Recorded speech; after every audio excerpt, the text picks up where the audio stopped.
paranormal. When I hear that particular word, I'm always reminded of the experiences that I've had throughout my life that I could not find an explanation for. Whether there will be a cup being pushed by itself, or seeing an orb moving independently of the ceiling lights. I believe that there is something more than life and death. In this video, I will be talking about my very first paranormal investigation. Enjoy the video.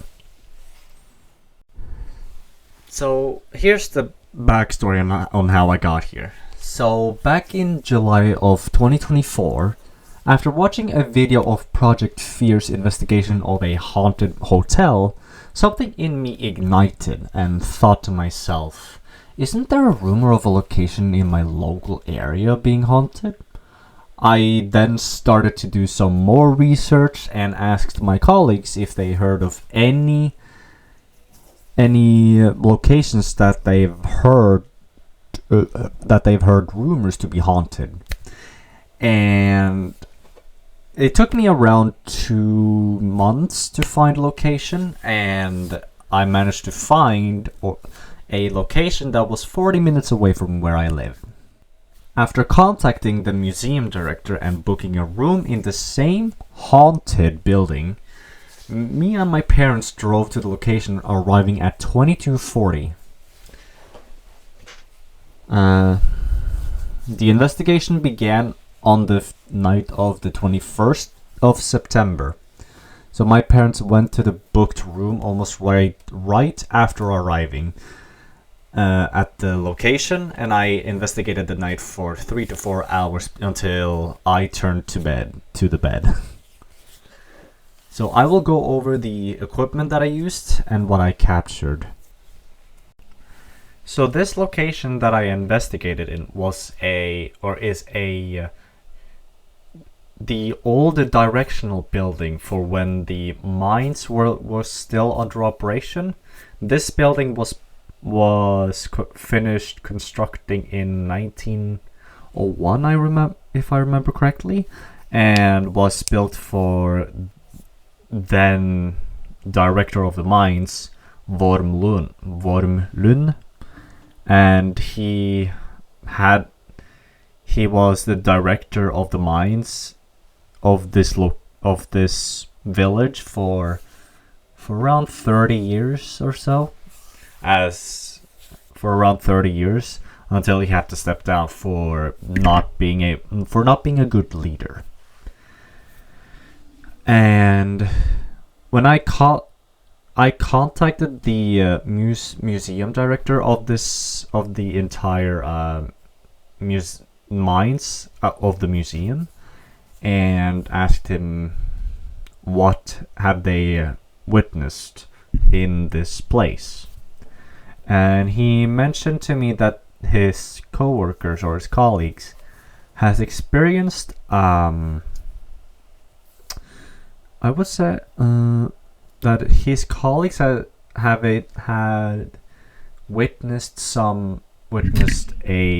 said that a maid is haunting the area, and that was when I thought to myself, "Ooh, that's very fascinating."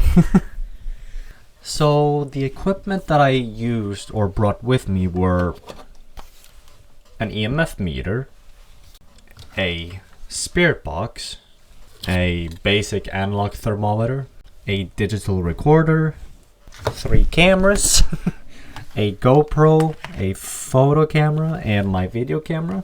And I brought myself these dowsing rods, but I had no patience for these.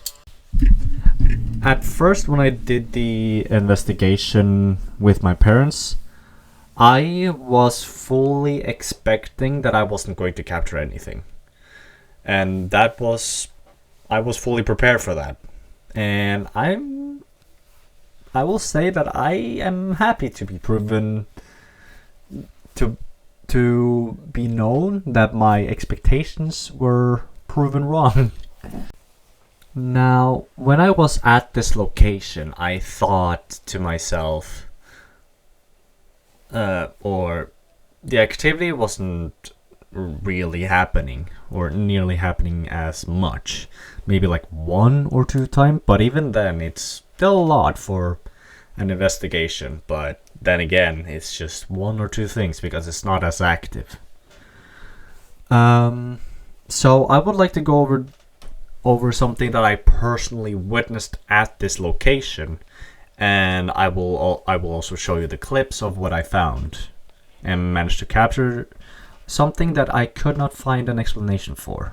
There were one or 2 times where I saw, not necessarily saw, or heard something that was not easy to debunk.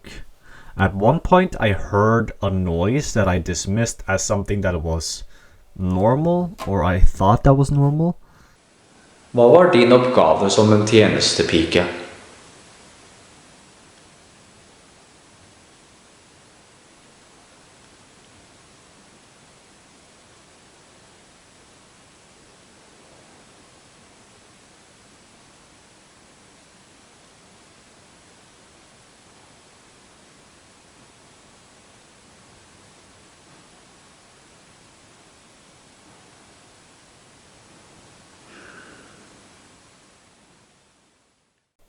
I do not recall making those noises, as the source was distant for me to make out what it was. So the other thing that I witnessed myself was that I managed to see my EMF meter react to a source that I couldn't see nor identify myself. At first I thought it was my camera that made it go off, but after testing it multiple times to debunk, or to try to debunk it, the EMF meter did not go off on my camera. This happened in the living room, where I put all of my equipment on the table, on the same table with my EMF. This one was on. My phone was too far away for it to go off, as it can react to that. And I walked around the table with the device to find the source of whatever this thing reacted to. No luck there. I also want to take into account that, take into my father's witness at some point during the investigation. My father wanted to go to bed when we arrived, and he later explained to me that later that night, well, he was in bed upstairs, and me and my mother was in the living room, and he, in his bedroom, heard creaking in the hallway, which sounds like someone was walking in the hallway, and it wasn't me, it wasn't my mother. My dad heard creaking. So he heard footsteps up on the second floor, on the same floor as him. I also want to take into another account where later, around 1 hour or 2 into the investigation, I noticed that the cupboards in the kitchen was slightly open, and me nor my parents ever interacted with those cabinet doors up on the ceiling. We did not touch them at all. I only noticed them later on, that they were opened before we arrived at the location. That was bizarre. So when we finished the investigation and drove home, it took some time for me to get into it, but I managed to look through the footage. And I will mention that when we were in the location, it was all just about just 99.99999% quiet. It was quiet for just about the entire night.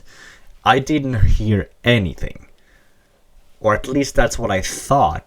Because during this investigation, I forgot about the theory of spirits talking through a different frequency that our ears cannot hear or cannot listen to. Which brings me to this clip. Så hvis det noen andre som inni her, så dere velkommen til å vise dere fram.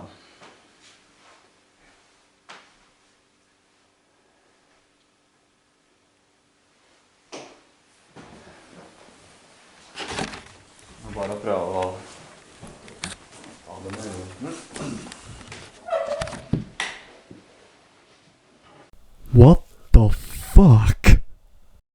This clip was in the beginning phase of the investigation, and I told to the spirits that whoever spirit is in or is with us, they are welcome to talk to us. And as I had to censor, my father went into the corridor, that small entrance corridor for when we entered, and he went in there, and then a few seconds later you could hear sobbing, or what sounds like sobbing. Now, you can debunk. I tried to debunk it as my father making that noise, because he went in there and there was a closet that you can open that was built in the wall. But I showed him the footage myself, and he also did not hear that noise, or he did not hear him himself, nor did my mother hear anything, which was even weirder, which proves to me that I've captured something on camera by audio in which I did not manage to capture myself. What? But when I first encountered this EVP, or not necessarily EVP, but this audio of a woman sobbing, that's what it clearly sounds like. That surprised me so much, because I never thought that I would capture anything in terms of like cameras capturing stuff that we cannot see or hear. But sure enough, that happened. And like, I want to reiterate, the night was completely quiet. Nothing. We had the entire building to ourselves. No noise, nothing whatsoever. How do you explain that? I tried to come up with an explanation for it, but my father admitted that he did not hear it, and I asked him if he made the noise. Nothing. He didn't do it. How? That was all of the evidence that I managed to capture of the paranormal, or something that I could not explain myself. The question that I had to myself is, do I want to do this more? Absolutely. But I can't really do this alone, so I have to try and phone up my friends and classmates to see if they are free and if they are willing to join me on a paranormal investigation, and to see where I can go. I am aware of one location that I can go to, but I still need time to think of when I want to go and who I want to bring, because in a few months I am going to the Philippines, and I can't necessarily do two things at the same time on different locations at the same time. So, to conclude this video, I will say that my very first paranormal investigation was definitely an experience in itself. I went into this knowing full well that I wasn't going to capture anything or witness anything. And I can safely say that I am that I am very happy to be caught off guard in the best possible way. And I'm definitely going to try this more in the future. And since I got myself a new camera that can now use that I can see with night vision on, this makes investigations much more easier, and you can actually see my face in the dark, and not just me, and not just regular camera with no IR light. So that's gonna be so much more fun with this. And I should probably add like some sort of big light here or something. I don't know. I don't know how camera works. I just know that you hit record and you make a video or take a photo. So that's that. Thank you all so much for watching the video.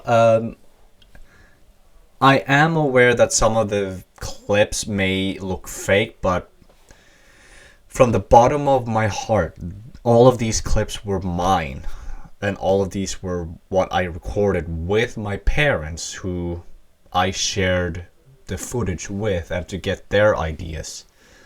Now, you are free to try and debunk them yourself, but I encourage you to do it in a more healthy manner, as I am aware that the debunking community of the paranormal community is not so friendly. Is what I've heard, of course. So if you guys are willing to if you guys have any questions or want me to clear up something, then let me know in the comments below. If you love this video, be sure to click the like button. Do not subscribe because I am very inconsistent with shit. So I will see how the next few weeks will be, and see if I can get to another investigation, which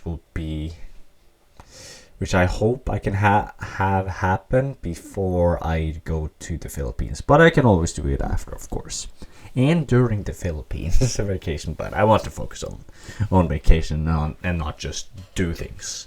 I want to chill. Alright, so thank you all so much for watching, and I'll see you in the next video. Goodbye, everyone. Goodbye.